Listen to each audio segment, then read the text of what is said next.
Un document de plaidoyer préfacé par Abraham Yesomdo, actuel haut-commissaire de Blue a été initié et publié en 2018 suite à beaucoup de constats qui rendent difficile la prise en charge des malades au CMA de Léo. L'objectif visé par l'élaboration de ce document était de proposer des solutions en termes d'infrastructures et équipements dont les acquisitions sont souvent difficiles sous fonds propres ou sous budget de l'État afin que toute contribution extérieure désireuses apporter leur contribution à l'amélioration de la santé de la population puisse s'en servir comme base. Une partie du personnel a fortement cru que la mise en œuvre des propositions faites dans ce document permettra sans doute d'améliorer leurs conditions de travail et par ricochet d'offrir des soins de qualité aux populations. Mais aujourd'hui, le constat relatif à certains matériels médico-techniques est déplorable. Du fait de la mauvaise climatisation, ça entraîne des pannes des appareils. En exemple, l'appareil de marteau, à une certaine température élevée, il refuse de fonctionner. Il est même tombé en panne et envoyé à Ouaga pour un dépannage. Il est actuellement là, il ne peut pas travailler parce que à une température élevée, il refuse de fonctionner. Donc, ça nous pose de sérieuses difficultés. Ça crée même beaucoup de pannes pour nos appareils.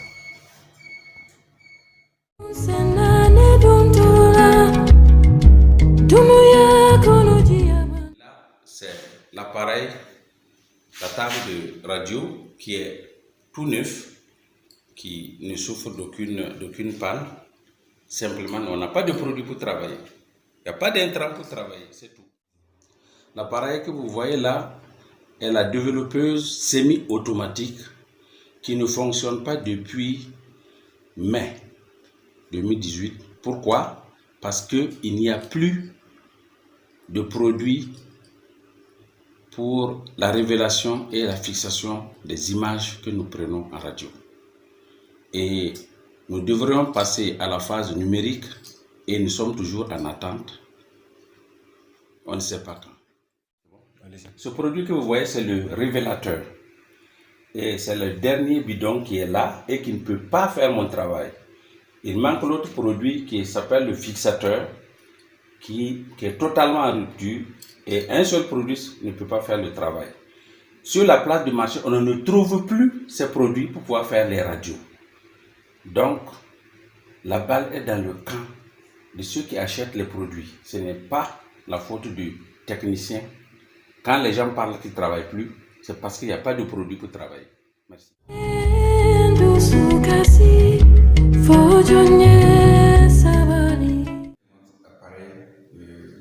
Le respirateur, voilà, qu'on utilise pour l'anesthésie générale. Ici, l'appareil est livré sans cellule d'oxygène. Voilà, la cellule d'oxygène, c'est un appareil, un système qui nous permet de suivre, voilà, le niveau d'oxygène et tout ça sur l'appareil. Donc c'est ça mais on fonctionne sans ça. Voilà. Donc c'est la cellule d'oxygène. Dans les conditions normales, il devait être dehors. Il est dans la salle, il expose la vie même des patients et des agents. Parce que c'est un produit hautement inflammable. Dans les nouvelles conceptions, la bouteille doit être dehors, hors carrément du bloc. Et comme ça, s'il y a un problème, on peut facilement arrêter. Voilà. On avait une table qu'on peut manipuler dans tous les sens. Mais cette table, elle est difficilement maniable. Voilà, donc on veut prendre certaines positions pour le malade, des situations où on veut mettre le malade dans une position particulière, la table est difficilement maniable. Voilà. Celui-ci, c'est l'autoclave horizontale. Il est utilisé pour stériliser le matériel que nous utilisons pour les interventions. Actuellement, il est en panne. On ne peut pas l'utiliser pour stériliser le matériel. C'est électrique, mais il ne nous permet pas de faire des interventions parce que c'est seulement pour les coagulations. Petite coagulation. Et celui-ci, c'est un cialytique mobile et puis automatique. Ça veut dire quand il y a au cours d'une intervention, si le cialytique principal est en panne, on peut l'utiliser parce qu'il a une autonomie. Mais présentement, il n'est plus utilisable.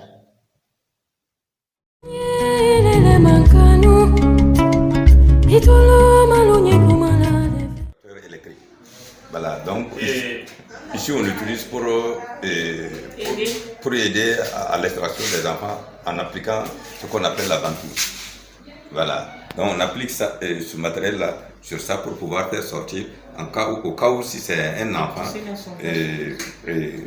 de poids moyen, mais avec un bassin limite. Donc on utilise cet appareil pour faire l'extraction. Bon, il est en panne. Il y a un autre, en cas de coupure, surtout comme nous sommes à Lyon ici, et il y a beaucoup de coupures de courant. En cas de coupure de courant où il y a un cas, habituellement c'est ça, on utilise sa pédale pour pouvoir faire l'extraction. Malheureusement, il est en panne. Voilà, ça c'est le lavabo. En temps normal, c'est un truc très important dans la salle d'accouchement. Parce que tout ce qui est au niveau du sang, de quoi, des stérosités, c'est là-bas on met après un accouchement. Malheureusement, il est en panne. Et en cas d'accouchement, il va falloir soit les accompagnants vont conduire le sang dans le WC externe, ce qui suit davantage la maternité.